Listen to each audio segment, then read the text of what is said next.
Hello నమస్తే.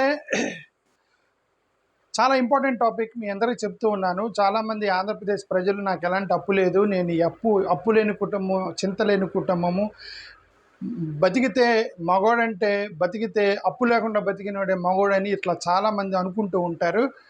ముఖ్యంగా చాలా మధ్యతరగతి కుటుంబాలు, పేద కుటుంబాలు వీళ్ళందరినీ ఏంటంటే నాకు ఎలాంటి అప్పు లేదు అమ్మయ్య నేను ప్రశాంతంగా ఉన్నాను అనుకున్నారు. కానీ మీకు తెలియని విషయం ఏంటంటే ఆంధ్రప్రదేశ్ ప్రజలు రోడ్డు మీద అడుక్కు తినే పేదవాడితో సహా ప్రతి వాడి నెత్తి మీద 3,00,000 రూపాయల అప్పు ఉంది. 3 లక్షల కంటే ఎక్కువ అప్పు ఉంది. అది మీకు తెలుసో లేదో అది నేను మీకు చెప్తున్నాను. ఎలా ఉందండి అప్పు అని అంటే, ఆంధ్రప్రదేశ్ ప్రభుత్వము రకరకాల విధాలుగా బాండులు ఇష్యూ చేసి కానీ లేదంటే డైరెక్ట్గా కానీ లోన్లు తీసుకొని ఆంధ్రప్రదేశ్ ప్రజల తరపున లోన్ తీసుకున్నారు. ఇప్పుడు మళ్ళీ కొత్తగా ఏపీఎండిసి తరపు నుంచి 10,000 కోట్ల రూపాయలు లేదంటే 9,000 కోట్ల రూపాయలు అప్పు బాండులు ఇష్యూ చేయబోతున్నారన్న సంగతి మీ దృష్టికి తీసుకొస్తాం. ఓకే, ఏందండి అసలు ఏంటి గవర్నమెంట్ బాండ్స్ ఏంటి, దీనికి మాకు సంబంధం, ఆంధ్రప్రదేశ్ ప్రజలకు సంబంధం ఏంది అని అంటే, దీనికి మీకే సంబంధం, మీకంటే మనకే సంబంధం. ప్రతి ఆంధ్రప్రదేశ్ సిటిజన్ కూడా చూడండి,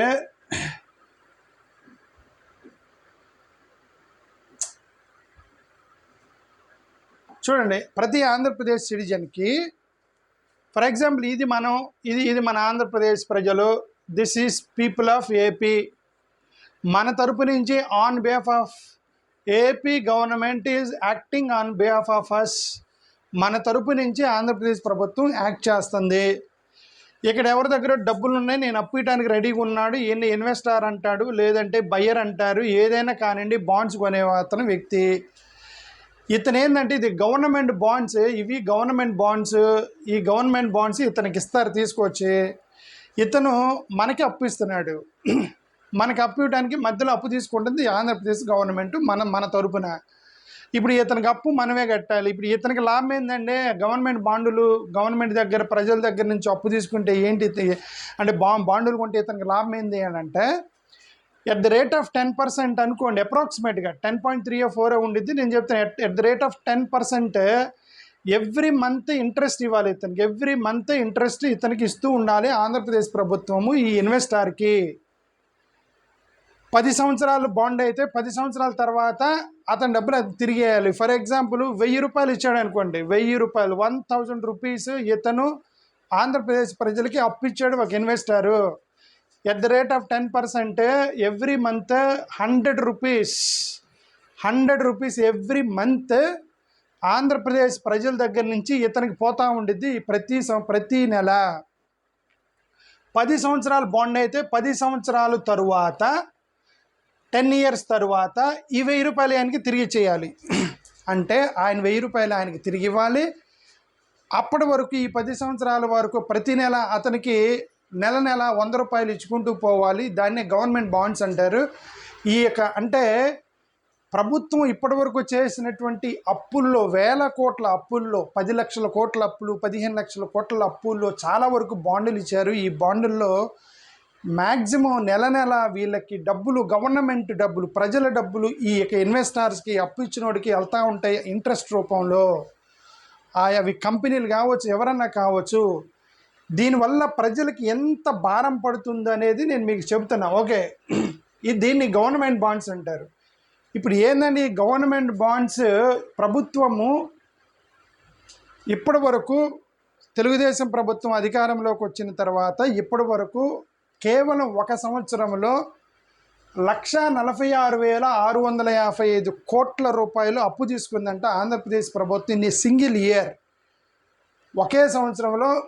నేను నిన్న వైఎస్ఆర్సిపి ట్విట్టర్లో ఇది ఒక పోస్ట్ చేశారు. ఇదేంటండి ఇది పోస్ట్ చేశారు చూస్తే, 1,46,655 కోట్ల రూపాయలు సింగిల్ ఇయర్ గవర్నమెంట్ అప్పు చేసింది. మీరు అప్పు చేస్తూ ఉన్నప్పుడు నెల ఇంట్రెస్ట్ కడుతూ ఉంటారు. ఈ నెల ఇంట్రెస్ట్ కట్టాలి. అంతవరకు ఉన్న 10 లక్షలు.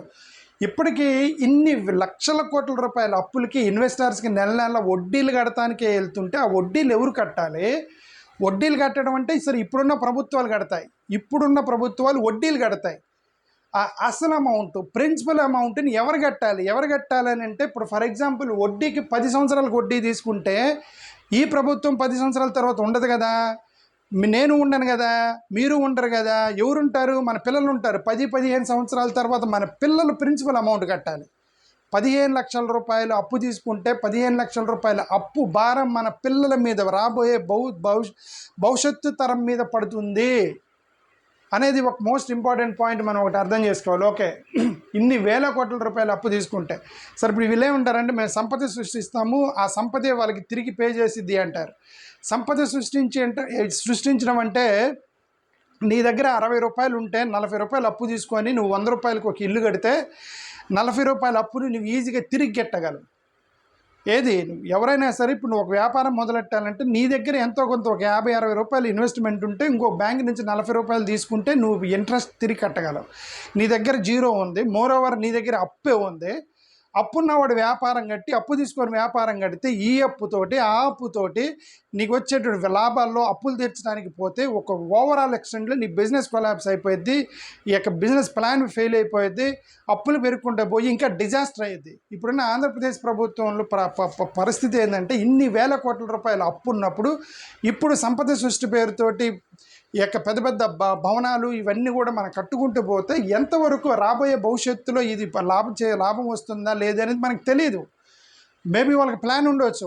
చంద్రబాబు నాయుడు గారి ప్లాన్ ఉంది కాబట్టి ఆయన చేస్తున్నారు. ఈ ప్లాన్ మీద ఇది ఎంతవరకు వర్కౌట్ అయ్యింది, ఇది ఫ్యూచర్ జనరేషన్ మీద ఎంత పడబోతుంది అనేది ఒక పెద్ద ప్రశ్న. ఇక చూడండి, Andhra Pradesh development corporation, APMDC, Andhra Pradesh mineral development corporation, they are going to issue 9,000 crores worth of wands again. Fresh bonds ఇవ్వబోతున్నారు మళ్ళీ 9,000 కోట్ల రూపాయలు. ఏంటంటే 9,000 కోట్ల రూపాయలు ఫ్రెష్ బాండ్స్ అంటే మళ్ళీ సేమ్ ప్రాబ్లం. ఇక చంద్రబాబు నాయుడు గారు అంటే ఎవరు? మన తరపున యాక్ట్ చేస్తున్నారు ప్రభుత్వం, గవర్నమెంట్, ప్రజల తరపున. ఈయన ఇక్కడ ఎవరో ఇన్వెస్టర్స్ ఉంటారు. ఇది జీవో ఇచ్చారు, ఈ జీవో నుంచి 9,000 కోట్ల రూపాయలు అప్పు తీసుకుంటారు. అప్పు తీసుకున్న తర్వాత ఈ యొక్క మనమే కట్టాలి కదా, మన ప్రభుత్వం కట్టాలి, నెల నెల వడ్డీ కట్టుకుంటూ పోవాలి. ఈ 9,000 కోట్ల రూపాయల తర్వాత వాళ్ళు ఎక్స్పైరీ అయిన తర్వాత వాళ్ళకి తిరిగి ఇవ్వాలి ఇన్వెస్టర్స్కి. అది ఎవరు ఇవ్వాలంటే మన ఫ్యూచర్ జనరేషన్ ఇవ్వాలి కదా. ఇది ఒక పెద్ద ప్రాబ్లం మనకు కనిపిస్తుంది. ఇప్పుడు గతంలో అమరావతికి కూడా వీళ్ళు బాండ్స్ తీసుకున్నారు. అమరావతి బాండ్స్ తీసుకొని గవర్నమెంట్ 2,000 కోట్ల రూపాయలు అమరావతి బాండ్స్ తీసుకుంటే వైఎస్ఆర్సీపీ గవర్నమెంట్ 2,000 కోట్ల రూపాయలకి ఇదిగో 10.32% లెక్కన 10 సంవత్సరాలకి తీసుకున్నారంటండి బాండ్స్. అమరావతి ఇష్యూడ్ 10.32% లెక్కన 10 సంవత్సరాలకి వీళ్ళు బాండ్స్ ఇష్యూ చేశారు. అంటే అర్థం ఈ 10 సంవత్సరాలు కూడా 200 కోట్ల రూపాయలు, 2,000 కోట్ల రూపాయలు 10%, 200 కోట్ల రూపాయలు ఆ ఇన్వెస్టర్స్కి నెల నెల జీతం పోయినట్టు వాళ్ళకి ఇంట్రెస్ట్ కట్టుకుంటూ పోతున్నారు. అంతే కదా అర్థం. 200 కోట్ల రూపాయలు నువ్వు ఇస్తూ వచ్చావు, 2,000 కోట్ల రూపాయలు అవి ఇప్పుడు ఎక్కడ ఉన్నాయి? ఇది అమరావతి ఈ 10 సంవత్సరాల్లో అయిపోయింది కదా ఆల్రెడీ. చంద్రబాబు నాయుడు గారు 2018లో 2,000 కోట్ల రూపాయలు ఇచ్చారు. ఇది 2025, ఇంకో 3 సంవత్సరాలు ఉంది. 3 సంవత్సరాల్లో అమరావతి డెవలప్ అయిద్దా? ఆ 2,000 కోట్ల రూపాయలు తిరిగి ఇవ్వాలి కదా ఒకేసారి. 200 కోట్ల రూపాయలు వడ్డీ కట్టలేక ఇది క్రిసిలు ఇక్కడ ఆంధ్రప్రదేశ్ని సి స్టేటస్లో పడేసింది. చూడండి, down grade the bonds to C status. ఇప్పుడు ఏదైతే ఆంధ్రప్రదేశ్ తీసుకున్న బాండ్స్ ఉన్నాయో దానికి వడ్డీ నెలకు 200 కోట్ల రూపాయలు వడ్డీ కట్టలేక సి స్టేటస్లోకి పడేసిందంట ఆంధ్రప్రదేశ్ బాండ్స్ని. అంటే వడ్డీయే కట్టలేని వాళ్ళు ఇంకో 3 సంవత్సరాల్లో 2,000 కోట్ల రూపాయలు తిరిగి ఇన్వెస్టర్స్కి ఇవ్వాలి. ఇవ్వలేక వీళ్ళు ఏం చేస్తారు? దాన్ని రివైజ్ చేస్తారు. ఆ బాండ్స్ మళ్ళీ ఫ్రెష్ బాండ్స్ రిలీజ్ చేస్తారు. ఆ ఫ్రెష్ బాండ్స్ ఇంట్రెస్ట్తో కలుపుకొని వాళ్ళు మళ్ళీ 3,000-4,000 రూపాయలు అవుతాయి. అవన్నీ కూడా ఫ్యూచర్ జనరేషన్స్ కట్టాలి కదా ఇవన్నీ. ఇది బాండ్సా లేకపోతే ఆంధ్రప్రదేశ్ ప్రజలు నెత్తి మీద పెట్టేది అది పెద్ద బాంబులో మనకే తెలియట్లేదు. ఓకే, ఇక చూడండి, ఏపీ గవర్నమెంట్ ఏది 2018లో 2,000 ఇష్యూ కాకుండా వీళ్ళు అధికారంలోకి రాగానే మళ్ళీ అమరావతి పేరు మీద కొత్తగా బాండ్లు రిలీజ్ చేయబోతున్నామని ఇది ఒక వెబ్సైట్ రాసింది, బిజ్బజ్. మరి ఇచ్చారో లేదో తెలియదు. జూన్ 24, 2024 ఇచ్చారు ఇది. మరి ఇప్పుడు 1 year అయింది. మరి ఇది ఫ్రెష్ బాండ్స్ ఇచ్చారో లేదో, మళ్ళీ ఆ 2,000 బాండ్స్తో సరిపెట్టారో నాకైతే క్లారిటీ లేదు. బట్ ఈ న్యూస్ అయితే చూసాను నేను. ఓకే, మోరోవర్ ఇప్పుడు ఇదంతా చూస్తే ఇదంతా చూస్తే ఆంధ్రప్రదేశ్లో ప్రతి పేదవాడి మీద, ప్రతి మధ్యతరగతి వాడి మీద ఒక్కొక్కటికి 2 లక్షల రూపాయల అప్పు ఉందంట. ఒక్కొక్కటి నెత్తి మీద 2 లక్షల రూపాయల అప్పు ఒక్కొక్కటి మీద ఉంటే 10,000 20,000 అప్పు ఉంటేనే గింగరాలు తిరిగే వాళ్ళు, అమ్మయ్య నేను ఆ 10,000 నాకు అప్పు ఉంది, నేను ఆ 10,000 తిరిగి కట్టేశాను, ఇంక నేను అప్పు లేదు నాకు, నేను ఐఎమ్ ఫ్రీ, నేను హ్యాపీ ఫ్యామిలీ అని నువ్వు అనుకుంటే కుదరదు. గవర్నమెంట్ తీసుకున్న అప్పు 2,00,000 నీ నెత్తి మీద ఉంది. అది అప్పు లేనివాడు ఎవడు లేడు ఆంధ్రప్రదేశ్లో. దీని లెక్క చూస్తే 2 కోట్లు. సరే ఇదేది అమ్మ తీసుకున్న అప్పే, మళ్ళీ నాన్న తీసుకున్న అప్పు ఉండేది కదా, అది ఎంత ఉంది? నాన్న తీసుకున్న అప్పు, ఇది కేంద్ర ప్రభుత్వం తీసుకున్న అప్పు, స్టేట్ ప్రభుత్వం అమ్మ తీసుకున్న అప్పు నీకు 2 లక్షల రూపాయలు. నాన్న తీసుకున్న అప్పు చూడండి ఎంత కట్టారు. డెట్ పర్ ఇండియన్, కేంద్ర ప్రభుత్వం తీసుకున్న అప్పు డెట్ పర్ ఇండియన్ 2023 ప్రకారం 1,09,000 రూపాయలు అప్పు ఉంది పర్ ఇండియన్కి.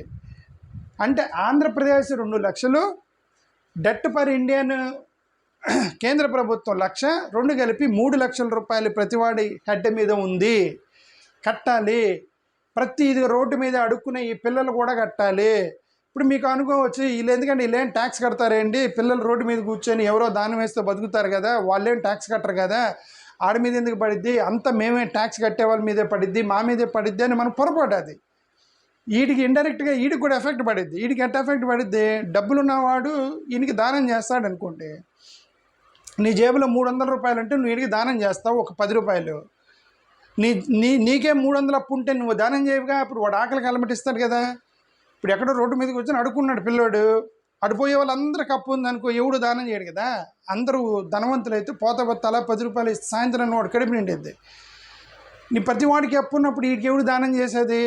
ప్రభుత్వానికి ఎంత అప్పు ఉన్నప్పుడు వీడికి స్కీములు ఎలా రన్ చేస్తారు, అనాథాశ్రయాలు ఎలా పెడతారు, వాళ్ళకి ఫ్రీగా స్కూల్స్ ఎలా రన్ చేస్తారు, ఫ్రీగా హాస్పిటల్స్ ఎలా రన్ చేస్తారు, ఇవన్నీ కూడా వీడి మీద పడతాయి ఇండైరెక్ట్గా.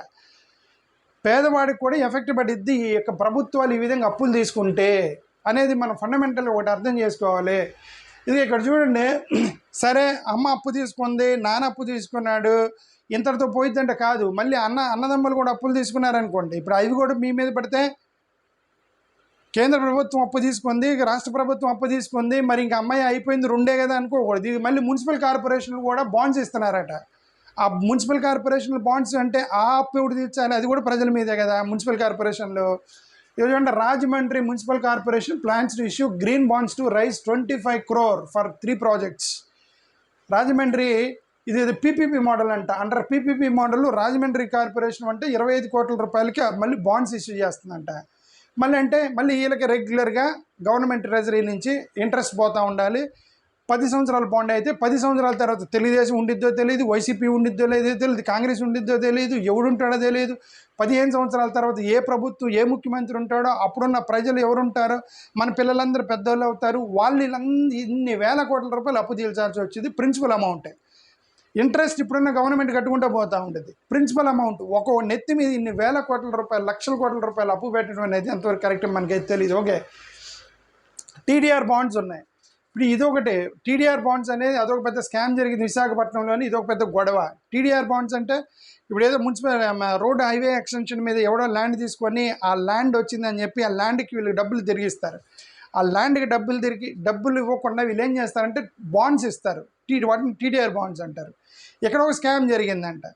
అంటే అక్కడ 1 ఎకరానికి ఒక బాండ్ ఇచ్చారనుకోండి, 1 ఎకరం హైవే మీద 1 ఎకరం ఎవరిదో పడింది, ఆయనకి బాండ్ ఇచ్చారట.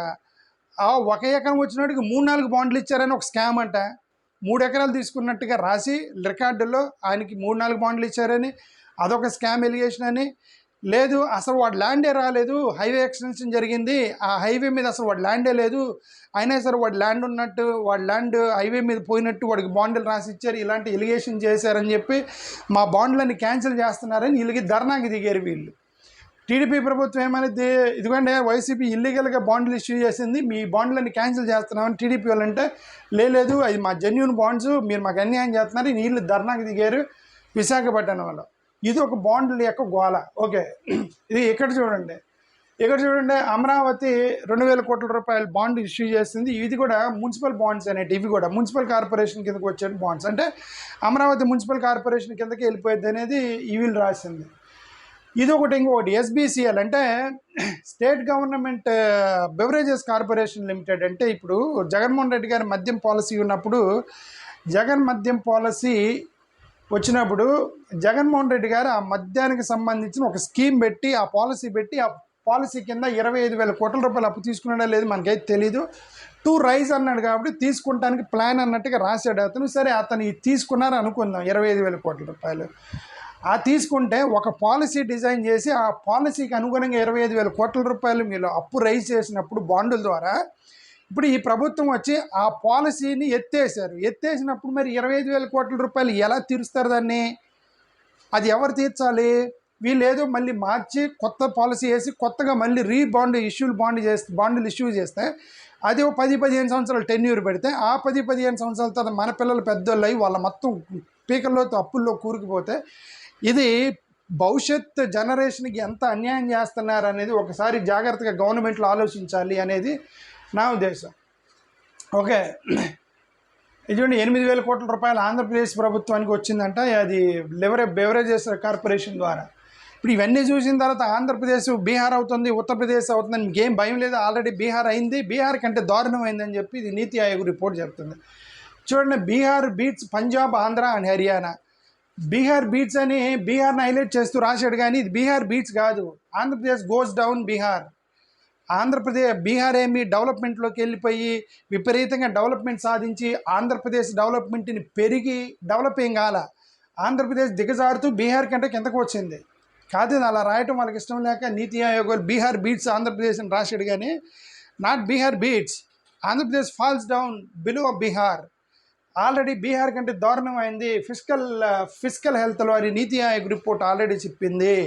ఇది ఇంత ప్రమాదంలోకి మన ఫ్యూచర్ జనరేషన్స్ వీళ్ళు నడుతున్నారని చెప్పేసి నేను మీకు అనుకోవచ్చు. ఇప్పుడు ఇదంతా ఏంటంటే బాండ్స్ ఇస్తే మన టక్కన వీడియోల కింద కామెంట్లు పెడుతున్నారు. ఇవన్నీ బాండ్స్ ఇస్తే నువ్వేం చదువుకున్నావు, ఎక్కడ చదివావు, నువ్వు ఎవడికి పాఠాలు చెప్పావు, నువ్వేం ప్రొఫెసర్ అని చెప్పి వాళ్ళు నాకు కింద కామెంట్లు పెడుతుంటారు. ఓకే, సరే, వాళ్ళ ఇష్టం కామెంట్లు పెట్టడానికి, they have freedom to right. Okay, నువ్వేం చదువుకున్నావు? గవర్నమెంట్ సంపద సృష్టించింది. ఇప్పుడు తీసుకున్న 2,000 కోట్ల రూపాయల యొక్క అప్పుని 4,000 కోట్ల రూపాయల సంపద వచ్చింది. ఆ సంపద వచ్చినప్పుడు తిరిగిస్తారు, అదే సృష్టించబడిద్దని అని వీళ్ళు అంటున్నారు. అది వస్తే పర్లేదు, రాకపోతే ప్రాబ్లం ఏంటి? నువ్వు అప్పు తీసుకునేవాడు, నీ దగ్గర డబ్బులు ఉంటే నువ్వు అప్పు తీసుకోవాలి. డబ్బులు లేనివాడు అప్పు తీసుకుంటే నీ ప్రాబ్లం కదా. ఇప్పుడు నీ దగ్గర 1,000 రూపాయలు ఉంది, 1,000 రూపాయలతో నువ్వు వ్యాపారం పెట్టామంటే 2,000 చేస్తావు. నీ దగ్గర 1,000 రూపాయలు కూడా లేవు, 1,000 రూపాయలు అప్పు ఉంది. అప్పున్నవాడు వ్యాపారం చేసి నీ అప్పు తీర్చి, కొత్తగా తీసుకున్న అప్పు తీర్చి నేను బిజినెస్లో వ్యాపారం చేస్తాను అనేది అదేంటంటే రాంగ్ ప్లానింగ్. అది రాంగ్ ప్లానింగ్. ఇప్పుడు ఆంధ్రప్రదేశ్ పరిస్థితి 10-15 లక్షల రూపాయలు అప్పు పెట్టుకొని ఇప్పుడు సంపద సృష్టి పేరుతోటి ఇప్పుడు వాటిని డెవలప్మెంట్లోకి తీసుకెళ్ళి ఫ్యూచర్ జనరేషన్లో కోట్ల రూపాయలు డబ్బులు వస్తాయని ఊహాజనితమైనటువంటి పట్టణాలను గడితే ఈ అప్పు, ఇప్పుడు తీసుకునే అప్పు, ఆల్రెడీ ఉన్న అప్పు, వాటికి ఇంట్రెస్ట్ కట్టుకుంటూ పోయేటువంటి అప్పు, ఇప్పుడు అదే కనుక ఇది 2,000 కోట్ల రూపాయలు అమరావతికి సంబంధించిన 2,000 కోట్ల రూపాయల బాండ్స్ ద్వారా చంద్రబాబు నాయుడు గారు తీసుకుంటే జగన్మోహన్ రెడ్డి గారి ప్రభుత్వంలో ఇంట్రెస్ట్ కూడా కట్టలేక ఆ రేటింగ్, క్రిసిల్ రేటింగ్ ఏదైతే సి గ్రేడ్కి వచ్చిందో, ఇప్పుడు ఒకవేళ అదే పరిస్థితి బాండ్స్ అన్నికి పడితే ఫ్యూచర్ జనరేషన్లో ఇప్పుడున్న 15 లక్షలు కట్టలేక, ఇప్పుడు తీసుకునే అప్పులు తీర్చలేక, అప్పుడు వాళ్ళు తీసుకునే అప్పులు తీర్చలేక ఇది ఆంధ్రప్రదేశ్ భయంకరమైనటువంటి ఘోరమైన స్థితిలోకి వెళ్ళిద్ది. చివరికి ఆర్బీఐనో సెంట్రల్ గవర్నమెంట్ ఆదుకుంటే తప్ప ఆంధ్రప్రదేశ్ ప్రజలను భయంకరమైన కష్టాల్లోకి నెట్టేస్తారు ఈ యొక్క రాజకీయ నాయకులని నా ఉద్దేశం. థ్యాంక్ యూ, నమస్కారం. మీరందరూ ఆలోచించాలి. ఒకవేళ పర్ఫెక్ట్గా ప్లానింగ్ ఉండి మీరు సంపద సృష్టిస్తే పర్వాలేదు. సంపద సృష్టి పేరుతోటి అప్పులు సృష్టిస్తుంటే మాత్రం ఇది ఆంధ్రప్రదేశ్ వాళ్ళ యొక్క నెత్తి మీద ఇది బాండ్స్ కాదు, పెద్ద బాంబులు వేస్తున్నారని నా ఉద్దేశం. థ్యాంక్ యూ, నమస్కారం.